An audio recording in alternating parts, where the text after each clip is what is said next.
일상에 바쁜 여러분들을 대신해서 지식과 인사이트를 정리해드리는 매일 독서 매일 인사이트입니다. 오늘은 인스타브레인, 이 책에 대해서 한번 살펴보도록 하겠습니다. 이 책을 읽은 지는 좀 시간이 됐는데 그다지 큰 감흥을 느끼지 못해서 유튜브에서 다루지는 않았어요. 그런데 최근에 이 책에 대해서 문의 메일을 받은 것이 있어가지고 간단하게라도 정리해 봐야겠다 싶어서 오늘 영상을 준비를 하게 됐습니다.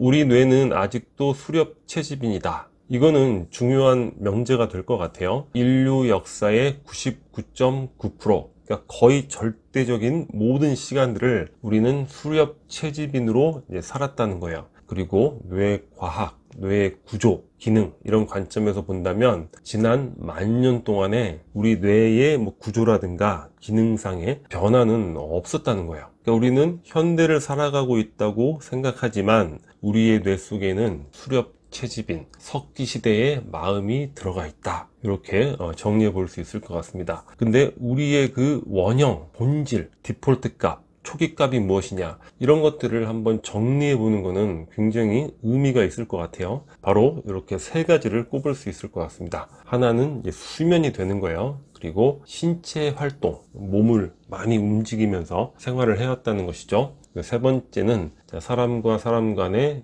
유대감입니다. 그래서 우리는 이 세 가지를 항상 우리 생활의 기본값으로 설정을 해 놔야 된다는 거예요. 이 저자가 머릿말에서부터 강조하는 거, 현대인들의 정신질환, 질병이 너무나 많이 늘어나고 있다. 그 원인이 무엇이냐? 바로 이 세 가지, 우리 뇌와 진화 심리학 상태로 봤을 때 기본값이 되는 이 세 가지가 계속 가면 갈수록 줄어들거나 파괴되고 있다는 거예요. 이 세 가지에 대해서는 우리가 한번 체크해 볼 필요가 있을 것 같습니다. 내가 충분한 수면을 취하고 있는가, 그 다음에 육체적인 몸을 움직이는 활동을 충분히 해오고 있는가, 그리고 유대감을 잘 갖고 있는가, 나의 무엇이 부족하고 파괴될 때 이 세 가지 중에 어떤 것이 나에게 부족하고 그것을 어떻게 보충해 줄 것인가, 이거는 충분히 체크해 볼 가치가 있는 개념이 될 것 같습니다. 왜 부정적인 감정에 더 끌릴까? 대부분의 언어권에서 긍정적인 언어보다 부정적인 감정어가 우세하다는 거예요. 어느 나라 어느 언어권에서도 거의 유사하다는 거죠. 과연 왜 그럴까? 그러니까 우리가 99.9%를 수렵 채집인으로 살아왔잖아요. 그런 생활이 이 생존을 위해서 기회보다는 위협이 항상 많았다는 거예요. 한번 생각을 해보세요. 수렵 채집, 이거는 한 지역에서 오래 머물면서 가능한 게 아니에요. 채집을 하다 보면 그 지역이 다 고갈이 되겠죠. 수렵도 마찬가지고 일정 기간 이후에는 또 이동을 해야 되는 거예요. 인류가 아프리카에서 나와서 아주 전 지구로 다 퍼져 있잖아요. 그게 바로 수렵 채집 활동의 결과가 되는 거예요. 어느 정도 머물다가 이동을 해야 되는데 얼마나 불안하겠어요. 언제까지 이곳에서 머물 수 있을까? 또 이동하다 보면 다른 무리들과 부딪히겠죠. 다른 무리가 미리 정착해 있을 수도 있고, 또 다른 이동하는 무리와 마주칠 수도 있고 불안하죠. 그리고 먹을 것이 충분하지 않으니까 어떻죠? 또 불안하죠. 하루 잡아 하루 먹고, 하루 채집해서 하루 먹고, 이런 생활, 그러니까 온전히 하루에 집중을 해야 되는데 그 하루가 불투명하니까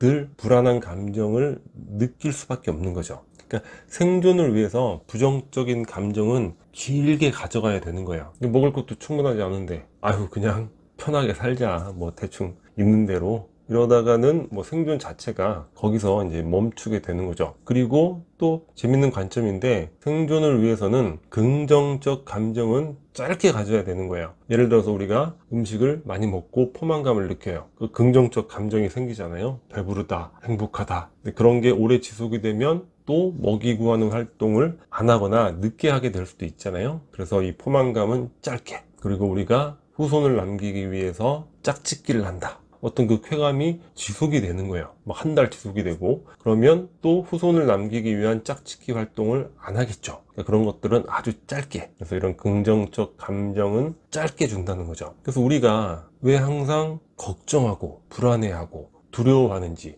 까닭없이 그런 감정을 느끼게 되는지, 그 이유를 알아야 된다는 거죠. 그런데 지금은 그런 환경이 아니잖아요. 그러니까 인류 역사상 죽음의 가장 큰 원인은 아사잖아요. 아사. 굶어 죽은 인구가 제일 많단 말이에요. 그런데 지금 우리가 물론 상대적 박탈감, 상대적 빈곤, 그런 정신적 고통은 있겠지만 물리적으로 뭐 굶어 죽는다, 아사를 한다, 뭐 이럴 개연성은 사실 없잖아요. 하지만 그런 마음이 남아있기 때문에 계속 우리 신체 리듬은 그런 것들을 만들어낸다는 거죠. 불안하니까 많이 먹게 만들고. 그러니까 비만이라는 것도 일종의 진화심리학적 관점에서 그러한 질병 중에 하나라는 거예요. 충분히 있어서 지금 다 안 먹어놔도 되는데 그런 기질이 남아있기 때문에 계속 먹어서 축적하게 만든다는 거죠, 우리 몸이. 여튼 여기서 중요한 건 뇌과학적 관점이던 진화심리학적 관점이던, 자, 우리가 이래서 부정적 감정을 많이 갖게 됐구나, 이걸 우리가 지금은 알아차릴 수가 있잖아요. 그러니까 알아차린다는 거, 그걸 하나의 지식으로 객관화한다는 것이고, 그럼 우리가 변화시킬 수 있는 거죠. 우리가 이유 없는 걱정, 불안에 시달릴 필요가 없는 거예요. 지금 내가 굶어 죽을 상황이 아닌데 뭐 그런 걸 가질 필요가 없는 거죠. 그리고 이동하다가 물리적 폭력 이런 걸로 뭐 맞아 죽을 가능성, 물론 사건 사고는 있지만 그런 것들이 보편적으로 발생하는 건 아니잖아요. 그런 위협은 이제 더 이상 존재하지 않기 때문에 그걸 알아차리고 그런 관점에서는 내 마음을 좀 다스려 볼 필요가 있지 않을까. 나름대로 부정적 감정을 다스리는데 유용하게 사용해 볼 만한 팁이 되지 않을까.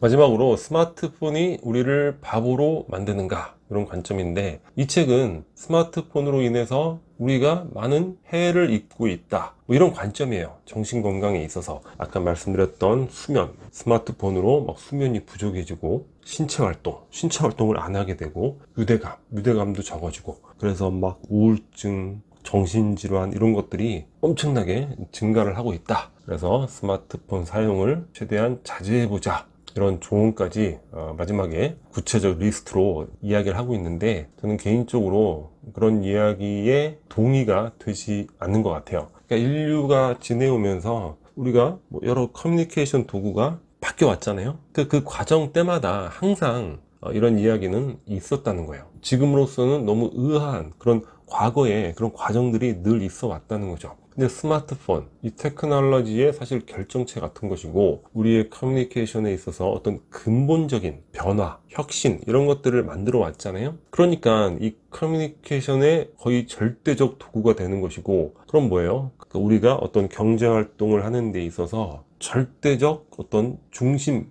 매체가 되는 것이 스마트폰이 된다는 거죠. 개인적 비즈니스의 기회를 만든다. 다 뭡니까? 스마트폰을 이용하는 거죠. 스마트폰 이전에도 인터넷을 이용하게 되는 것이고, 스마트폰이라는 게 결국에는 인터넷으로 구현되는 것이니까 다 그런 것들로 마케팅을 하고 홍보를 하고, 또 뭐예요? SNS 이런 것에 능숙한 사람이 개인적으로 기회를 훨씬 잘 활용을 하죠. 그러니까 그런 것이 없이는 이 세상을 살아나갈 수조차 없는 거예요. 그러니까 우리는 더욱더 적극적으로 스마트폰을 잘 이용할 수 있도록 더 알아야 되고, 다양한 시도를 더욱 해나가야 된다는 거예요. 지금 시대에 스마트폰을 멀리 하세요. 그럼 뭡니까? 우리 시대의 바보, 무능아를 만드는 그런 결과를 초래할 수 있다는 거죠. 어떤 사람은 스마트폰 때문에 뭐 독서에 방해가 돼요. 그런데 뭐 저 같은 경우에는 스마트폰을 통해서 운전 중에 오디오북을 듣는다거나, 독서하는 분량이 과거에 비해서 뭐 비교할 수 없을 정도로 많아졌단 말이에요. 물론 일시적으로 부정적인 사용이 더 많을